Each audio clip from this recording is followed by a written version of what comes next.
Começa agora o novo programa das Manhãs 360, a comissão de inquérito, em que de terça a quinta convidamos um nome conhecido do mundo da política para responder a perguntas sobre a atualidade. Hoje a nossa convidada é Marina Gonçalves, deputada e vice-presidente do grupo parlamentar do PS. Eu recordo como funciona. Ao todo são 5 perguntas. Por cada pergunta, aliás, por cada resposta certa, recebe 5 pontos. Se tiver a ajuda do público, só recebe 2 e por uma resposta errada não tem direito a nada. Sendo que o público somos nós. Só falta o microfone da Marina Gonçalves. Falta, já está. Eu estava aqui a dizer nem que haja antes de mais bom dia, nem que haja assim um bom contexto da resposta, não temos direito sequer aos 2 pontinhos. Nada. Nós somos muito generosos no critério. Podemos não avaliar é? isso. Já fizemos isso. Esta semana é a primeira, a Marina Gonçalves, portanto não temos ranking da semana, mas na semana passada tivemos notas entre os 17 e os 12. Notas, isto é, pontuações entre os 17 e os 12. Portanto, não há pressão nenhuma. Nenhuma, Vai ficar em primeiro lugar esta semana. Não tem, mas tem um desafio, que é ser a primeira convidada a acertar das 5 perguntas. Exato. Vamos Isso lá. é. Até agora ninguém conseguiu. Pois não. Vai ser agora. Vai ser não hoje, vai ser hoje. Está preparada? Preparadas estou, depois logo veremos o resultado final, só no final é que podemos avaliar. Exato. Resultado prognóstico só no fim do jogo. Não é? Exatamente. Vamos à primeira. A primeira é uma frase a quem lhe vamos pedir a autoria dessa declaração e é muito recente, é da última semana, podemos dizer. Quem disse: não é matando o mercado que se resolve o problema da habitação? Alguém de direita foi. Sim, foi um comentador de televisão. É assim tão óbvio. Nós estamos a ajudar. Ora bem, não é matando o mercado, foi um comentador de televisão. Sim, já estamos Posso aqui a já apostar. Isso é uma arriscar, não é? pergunta. Posso Pode já arriscar ou pode ter a ajuda. Vou Sim, pode arriscar, ter já que é a ajuda. primeira comentadora, a semana passada foi um domingo. Foi. Foi, Mas então já há foi vários. Marcos Mendes. Não foi. Foi Paulo Portas. Paulo Portas, então foi sábado. Não, foi Não, domingo é também, é domingo. domingo. É domingo. Pois só podia ser Aí o Paulo tinha Portas 50-50, um ou outro, o Marcos Mendes. Os dois Claro. poderiam dizer essa frase, aliás, portanto. Os dois poderiam dizer esta frase. Porquê? Porque a questão da habitação é muito ideológica. Eu acho que nós, na verdade, a tornamos mais ideológica do que ela é. Nós teimamos, e aliás foi uma discussão que tivemos ao longo de 2023, nós discutimos o mais habitação de uma forma demasiado ideológica para a importância que o tema tinha. E eu digo isto porque extremamos, e da minha parte, pelo menos, eu tentei sempre não extremar numa lógica de que é uma competição entre o mercado funcionar e as pessoas acederem ao direito à habitação, porque não é. Há aqui um equilíbrio que é preciso fazer. O mesmo se diga com a discussão sobre o alojamento local. Nós temos é que efetivamente definir prioridades e nós tivemos o mercado a funcionar ao longo dos últimos anos e percebemos o impacto que isto teve na vida das pessoas. Há pessoas que têm acesso à habitação, que têm essa capacidade, mas há muitas pessoas que não têm efetivamente acesso àquele que é um direito fundamental, como é o direito à habitação. E eu acho que ninguém acreditará que se tomam decisões difíceis e que têm impacto no mercado, impacto no alojamento local, impacto em quem fez investimentos. Ninguém acredita que se tomam estas decisões só porque sim, só porque queremos tomar essas decisões. Mas, efetivamente, num equilíbrio e, sobretudo, na proporção daquilo que queremos, daquilo que queremos priorizar. Quer dizer, nós para poder garantir o direito à habitação, nós tínhamos que olhar como é que a curto prazo conseguíamos instrumentos mais imediatos e encontrar formas de canalizar a habitação que existe para o mercado habitacional, para conseguir colocá-lo também a preços acessíveis e para aumentar a oferta, era para nós fundamental. Daí tomarmos decisões difíceis. Não Mas é uma acha que é questão... equilibrado congelar rendas, forçar o arrendamento ou impor limitações ao alojamento local? Essa pergunta mostra como nós depois extremamos todo o debate, porque nós não dissemos agora vamos arrendar de forma forçada qualquer casa que esteja vazia. Não foi esse o instrumento que colocamos na lei. Assim como não dissemos vamos controlar as rendas e a partir de agora ninguém pode definir uma renda acima de 10 euros. Aquilo que nós fizemos no arrendamento forçado, na verdade, foi reforçar um instrumento que já existia, um instrumento que foi criado em 2014, já agora por outro partido que não o Partido Socialista, foi pelo PSD e pelo CDS-PP, e foi reforçar um instrumento para podermos apelar à utilização das habitações, porque a utilização de património devoluto e a figura, cujo nome é péssimo porque depois extrema a discussão de arrendamento forçado, ela já existia. E no caso do controlo de rendas, chamemos assim, nós chamamos de uma limitação nos novos contratos, aquilo que dissemos foi uma renda que nós definimos livremente e, portanto, achamos que a renda era justa para aquela habitação, só poderia ter um aumento no novo contrato de 2% face ao valor que nós consideramos, se calhar, 1 ano antes, 2 anos antes, no máximo 5%, porque era uma limitação dos últimos contratos que tínhamos nós definido livremente no mercado. E, portanto, o pior desta discussão foi quando se extremou e, na verdade, não fomos capazes de informar as pessoas daquilo que estava em cima da mesa e da importância de fazermos este debate coletivo e de percebermos que temos mesmo que fazer escolhas e sim, tomar decisões difíceis, porque algumas delas, obviamente, impactaram, sobretudo no alojamento local, impactaram na vida das pessoas e nos investimentos que tinham, e nós temos noção disso.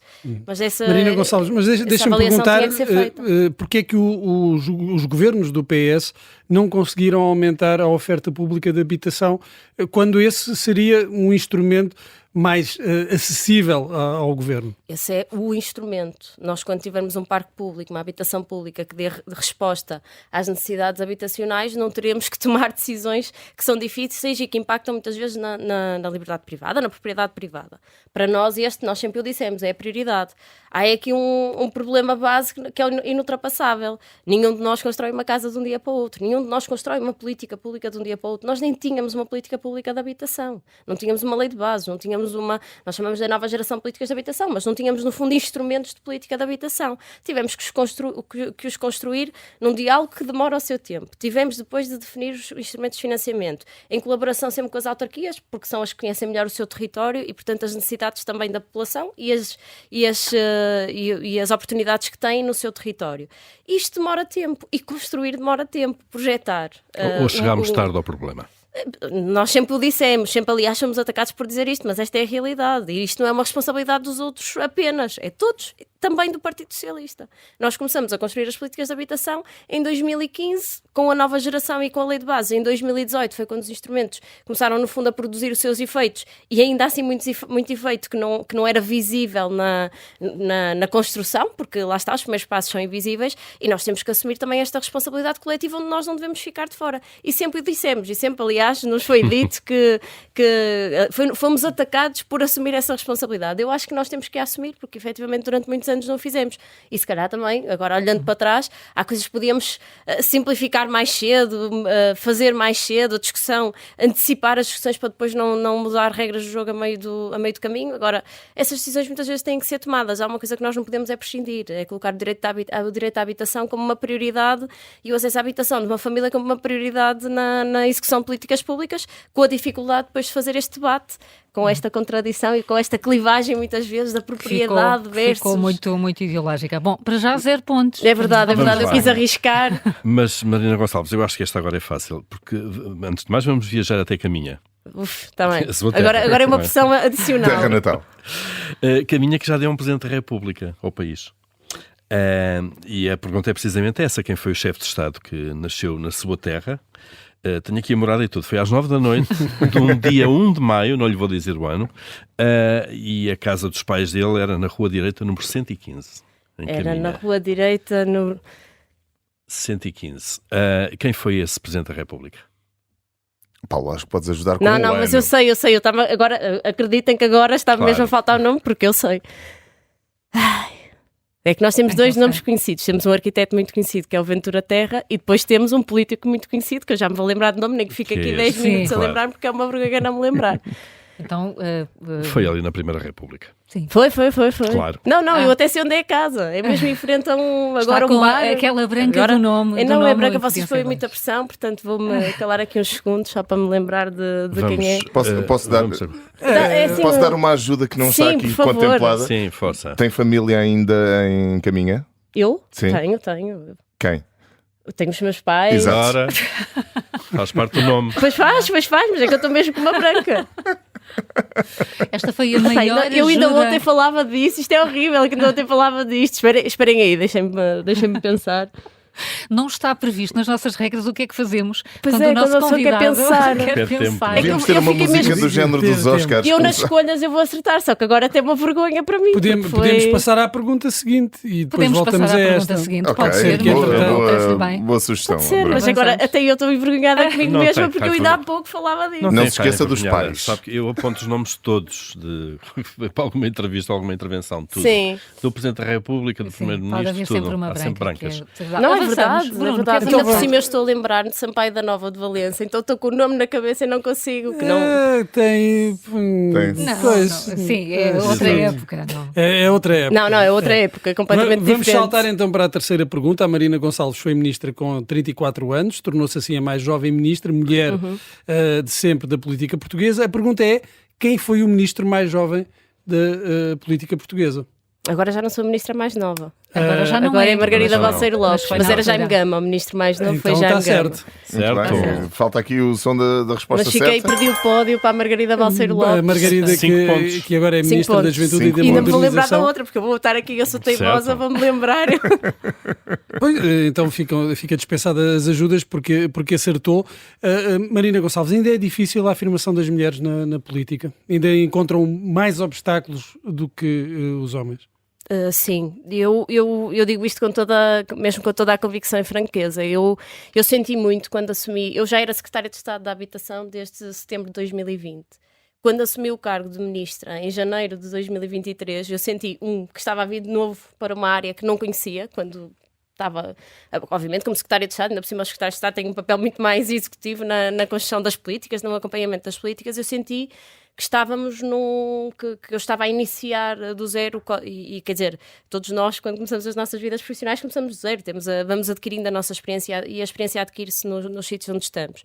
Mas eu senti muito essa pressão adicional por ser mulher. Nós, felizmente, evoluímos muito. Temos hoje, não é só naquilo que diz respeito à legislação, mesmo ao comportamento, àquilo que é o comportamento natural, normal de cada um de nós. Assistimos a uma grande evolução ao longo dos anos e hoje é natural, felizmente, falar de igualdade de género e tratar-nos todos por iguais. Mas ainda assim, nota-se muita. Condescendência? É uma palavra forte, mas é isso mesmo, é condescendência. Era o que se sente, foi o que eu senti ao longo de muito tempo Também pela idade, por ser nova. A idade e ser mulher, eu acho mais pela idade, sendo muito franca, acho que mais pela idade. Houve um bocadinho aquela ser mulher, ter na altura 34 anos, quando assumi as funções de Ministra da Habitação, eu senti muito essa a condescendência é uma palavra muito forte, mas é mesmo isso, era o que se sentia, não é? Não se reconhece a mesma autoridade de um homem nas mesmas condições. Para quem está a tomar decisões políticas, para quem está todos os dias a trabalhar com o setor, seja ele privado, seja ele público, é aquela crítica que é uma crítica muito pouco construtiva, que é a crítica do é nova, não tem experiência. O ser mulher é verdade que não é uma crítica que se diga explicitamente, mas sente-se está lá. E vinha mais dos interlocutores ou dos pares? Não, dos pares eu nunca senti, felizmente, pelo contrário, aliás, António Costa escolheu-me para Ministro da Habitação. Quando falava dos pares, não só dentro do governo, mas por parte dos restantes partidos, eventualmente? Não, isso eu sempre senti muito respeito, aliás, porque eu acho que é bastante comum a quase todos os partidos políticos esta visão e esta preocupação em tornar, e infelizmente temos hoje um Parlamento com um número de mulheres mais reduzido, mas temos tido essa evolução e essa preocupação quase transversal a todos os partidos. Portanto, eu nunca senti isso no Parlamento. O respeito à discussão política que sempre se fez, seja no Governo, porque também ela existe, e também no Parlamento, sempre foi feita entre pares, em igualdade, e aí nunca senti. Nós temos o setor da habitação, sobretudo no mercado privado, é um setor muito de homens. Aliás, é uma evolução que também estão a fazer e que eu tenho que felicitar. Eles fizeram uma evolução para tentar trazer as mulheres para o setor, mas é um setor muito de homens. Eu sentia um bocadinho se calhar depois também somos nós que fazemos acabamos por sentir isso e não tem a ver com isso. Mas muitas vezes a crítica lá está, da falta de experiência, da falta de assertividade, a meu ver, tinha muito a ver com, quer dizer, nós podemos pensar diferente, mas tinha muito a ver com a idade, com o facto de ser mulher e muito menos com o facto de nós podermos divergir, não temos sempre de convergir nas medidas. Nós podemos ter opiniões diferentes sobre matérias, nomeadamente no mercado habitacional, onde ainda há pouco falávamos. Temos uma clivagem grande entre a propriedade e o mercado funcional livremente e o acesso à habitação. E, portanto, num setor onde não pensamos todos igual de todo, torna-se ainda mais evidente e obviamente que o argumento fácil, e foi utilizado várias vezes, é a idade, a experiência, o ser mulher. E isto aconteceu mais com a idade, permitam, do que com o facto de ser mulher. Vamos a outra pergunta então. Vamos deixar a outra para o fim, porque ainda não apareceu esse nome. Então queremos perguntar-lhe qual é a duração do mandato do Procurador-Geral da República. O mandato do Procurador-Geral da República é de 6 anos. Boa. Está certo. São Sim. 5 pontos. Agora já estava a pensar, é 5 ou 6, não é? 6 acaba este ano. Acaba em outubro. Começou em 2018. O PS está a contar os dias para o fim do mandato de Lucília Gago? Não, de todo. Eu acho que nós, as escolhas das pessoas, o mandato das pessoas, a avaliação que é feita, a avaliação deve ser feita, obviamente, no final do mandato, essa avaliação deve ser feita pelos próprios, todos nós, e também por quem escolhe os nomes, por quem obviamente propõe e nomeia. Nós fomos assistindo ao longo dos últimos meses, para falar só nos últimos meses, fomos assistindo a episódios muito preocupantes da nossa vida coletiva, nomeadamente no que respeita à justiça. Eu acho, já o dissemos várias vezes, já o disse eu várias vezes, eu acredito pouco em coincidências, vamos tendo muitas coincidências ao longo dos últimos meses, vamos tendo muitas fugas de informação, não é de hoje, como digo, acho que cada vez é pior e nós devemos fazer essa avaliação. Isto faz parte também da avaliação do mandato, como faz parte da avaliação das políticas de habitação quando falamos do meu mandato. Nesse sentido, portanto, era importante, e essa iniciativa já está a rodar, era importante que a Procuradora fosse ao Parlamento prestar explicações sobre o que está a acontecer no Ministério Público. Eu acho que era importante, nesta fase é importante que aquilo que aconteceu nas últimas semanas no que respeita às escutas, a toda a informação que nem tem a ver diretamente com o processo, à devassa da vida, até privada das pessoas, que tenha alguma consequência, que não seja apenas o abrir um processo de averiguação, inquérito dentro da Procuradoria-Geral da República, até porque nós já tivemos situações passadas que não deram em nada. E nós não podemos continuar a assistir a isto e achar que é só isto que devemos fazer, porque no final do dia, eu penso que até foi Alexandre Leitão que disse isso no fim de semana, ou na segunda-feira, ou no domingo, que no final do dia a pessoa que está ali e que tem as suas escutas, a sua vida completamente escrutinada publicamente, é quem tem a maior consequência, quer dizer, pessoal. Muitas vezes estes processos não dão em nada e aquelas pessoas têm a sua vida já completamente escrutinada, as pessoas já fizeram a avaliação, muitas vezes errada, com factos errados, e é um peso que se leva a vida toda. E esta devassa deve-nos também fazer ponderar e ser mais rigorosos na forma como temos que intervir. E sim, eu acho que nós temos que olhar e avaliar o que está a acontecer, pedir, mais do que explicações, pedir outro tipo de resposta mais assertiva para que isto não volte a acontecer. Portanto, o PS, desculpa, Paulo, só para esclarecer, o PS no Parlamento vai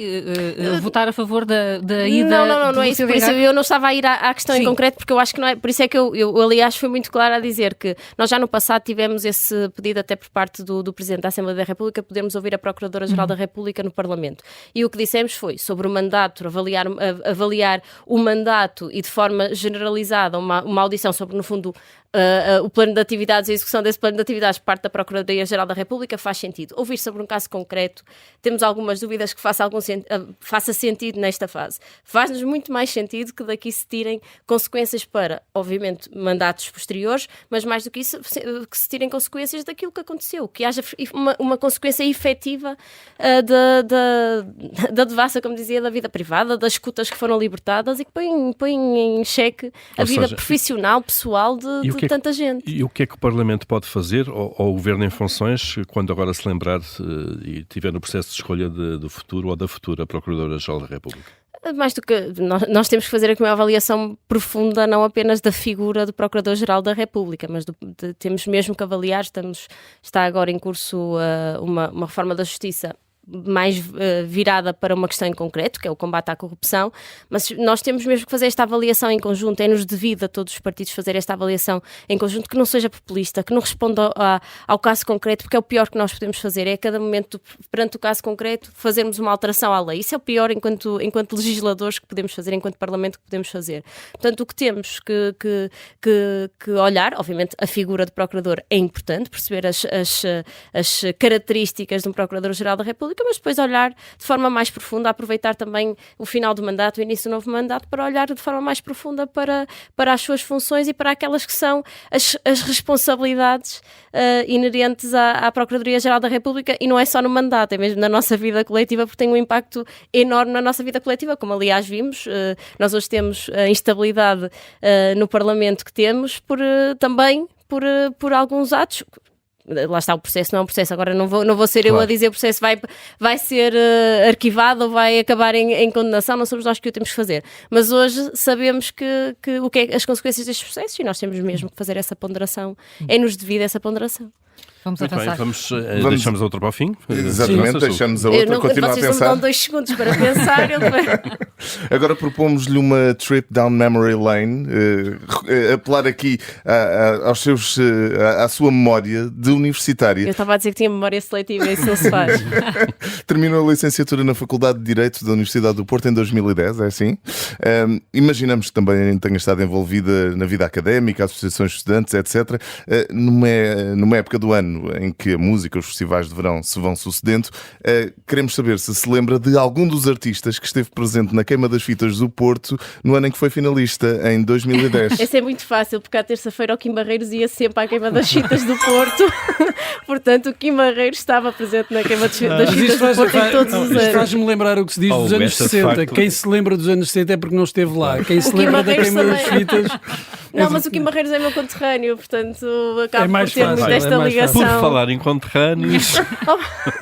Isto é uma vergonha, que eu vou pedir as ajudas e depois pela ajuda vou lá, mas é mesmo uma vergonha. Mas já tem 15 pontos, não? 15 Sim, pontos. já são Tem 15 15 pontos, Ainda pode exatamente. chegar aos 20 ou, se precisar de ajuda, Aos Pode 17. chegar aos 17. Mas esses 17 vão-me custar muito. Mas os 17 é uma ótima nota, é a mas nota vão mais custar alta que temos tido. porque é aquelas perguntas que dói. É da Enquanto casa, caminhense, dói-me não me estar a lembrar. Quer ajudas? Quer Os meus ajudas? conterrâneos vão-me ajudar. Antes das Não, vou ajudas, querer, não se quer senão lembrar ainda dos seus me- pais, de certeza. Mesmo que eu. Se Eu ainda calhar ontem ajuda aos dizia pais. isto, Esta é eu uma com o grande meu dica. pai, nem de propósito. Estávamos a falar de Ventura Terra e eu lembrei-me, a propósito das perguntas de hoje. Mas não é só um lembrei-me, nem de pai, são os propósito. dois pais. São os dois pais. Quer Isto é uma vergonha. Quer ajuda? É, vou ter que pedir, Então vá mas lá. é uma vergonha. Eu vou dar 3 hipóteses e uma delas será a resposta correta. certa. João do Canto e Castro, Bernardino Machado ou Sidónio Paes? É claro, Sidónio Paes. Que vergonha. o Hugo bem se É É que eu sei, não, mas é horrível. O Sidónio- porque o uma Sidónio pessoa não tem- sei. uma pessoa Pais. quando tem a branca, depois ela não passa. Eu sei onde é, em frente à igreja matriz de caminho, o terreno Aquela onde que eles ele ainda nasceu. têm lá, que ainda. A casa, eu acho que ainda é a casa não, o terreno, ainda é da família, mas pronto. 17 pontos. Mas olha, foi um presidente muito efêmero, de maio de 1918 a dezembro de 1918 também. também, meio ano, pouco mais do que isso, uma Mas foi fase muito popular. atribulada. Mas e muito rapidamente para fechar, porque era o gancho para falarmos de presidenciais, é desta que o PS daqui a 1 ano e meio vai ter um candidato vencedor nas presidenciais depois de Jorge Sampaio, 20 o anos, não é? 20 Foi anos. Jorge 20 Sampaio. anos. Jorge Sampaio foi o último. Bem, nós obviamente esse trabalho tem que ser feito. Nós já acabamos de passar por umas legislativas, umas europeias, teremos autárquicas e depois viram as presidenciais, eleições não nos vão faltar e portanto esse trabalho obviamente tem que ser feito no futuro. Para nós é importante porque nós acreditamos que o Partido Socialista e figuras do seio do Partido Socialista produzem o melhor trabalho para a sociedade e para a nossa comunidade e portanto é importante obviamente fazer este trabalho, conseguir ter também o nosso cunho, como temos no Parlamento com as nossas medidas, ter o nosso cunho também nos outros órgãos, nas outras entidades e em Quem particular seriam no bons nomes? Presidente da Já República. começa a haver alguns. Essa avaliação vai ter que ser feita, não me vai pedir a mim para Mário fazer um Centeno, trabalho desde já. Foi Alberto Campos Foi Fernandes. Adalberto que- Lançou o nome aqui, de Mário aqui Centeno. precisamente nesta Sim, comissão de ouvi. inquérito, Não, Adalberto Campos Fernandes pode lançar nomes, eu não vou lançar nomes, podia lançar tantos, o Partido Socialista felizmente tem tantas Às vezes, se figuras calhar, demais tanto importantes. que não consegue Mas isso é escolher bom, um. Já isso é bom, aconteceu. quando temos muitas figuras, se elas, Divide o são, apoio. se elas são boas, ainda bem, é bom sinal, temos quem escolher para fazer um bom trabalho pelo país. Isso não é necessariamente mau. Depois, obviamente, que este processo é um processo que se faz de escolhas e no final esse processo tem que culminar com uma decisão, não tenho dúvidas que isso acontecerá, mas nessa fase eu estar a antecipar nomes só estava a adensar mais, a colocar mais boas hipóteses em cima da mesa e a colocar aqui um problema ao secretário-geral, não o vou colocar, ele vai pensar certamente E dentro depois dos órgãos depende nacionais. sobretudo da vontade do candidato ou da pessoa em causa, não é? Isso. A partir daí. Isso é fundamental, ninguém vai ser obrigado a nada, ou ninguém deve ser obrigado a nada, portanto essa parte da vontade é fundamental, mas obviamente que nós temos dentro do Partido Socialista figuras de excelência para poder ocupar esse lugar e para para ter um bom desempenho como Presidente da República. E essa discussão há de ser feita. Antes disso teremos outra discussão difícil, que é que nas autárquicas temos 308 municípios 308 discussões difíceis. 308 discussões difíceis. Para negociar com o resto da esquerda, não é? Nós já ainda ontem sobre isso eu referi que há debates que são de sérios, que devem ser responsáveis e não devem ser feitos na comunicação social. E para nós essa é uma premissa fundamental numa fase como a que estamos. Obviamente reuniões são reuniões, quem nos pede reuniões ou a quem pedimos reuniões, elas devem acontecer, mas discussões como esta, com esta seriedade, não devem ser feitas na comunicação social. Da minha parte não farei, da parte do Partido Socialista não o faremos, porque não é também olhar para estes dossiês com a responsabilidade que devemos olhar enquanto Partido Socialista. Muito bem. 17 pontos. 17 não pontos. foi mal, fiquei chateada com esta última reunião. Sidónio Pais notava-se que sabia, mas eu que sinto é aquele que bloqueio. vou ser barrada à entrada de caminho. Nunca mais se vai esquecer de Poderia Sidónio ter Pais. atingido os 20, eu acho que ainda não tivemos ninguém com 20 não, pontos. Ainda por cima. 17 foi o máximo. Vai com frequência a caminho. Vou quase todos os fins de semana a caminho. Quase todos. Ainda Em caminho é que se está bem. São 400 km. Já dizia o Marco de Lisboa, Fortes. a saída de Lisboa até Seixas, que é a minha freguesia, são 400 km, 401. Ainda este fim de semana eu vim ontem à noite, daí isto é o cansaço, não me estar a lembrar do nome. Eu devia ter direito aos 3 pontos adicionais. Mas fez muito bem. Obrigada. Muito obrigada. Fica por aqui a Comissão de Inquérito das Manhãs 360. Hoje a nossa convidada foi Marina Gonçalves, deputada e vice-presidente do Grupo Parlamentar do Partido Socialista. Muito obrigado.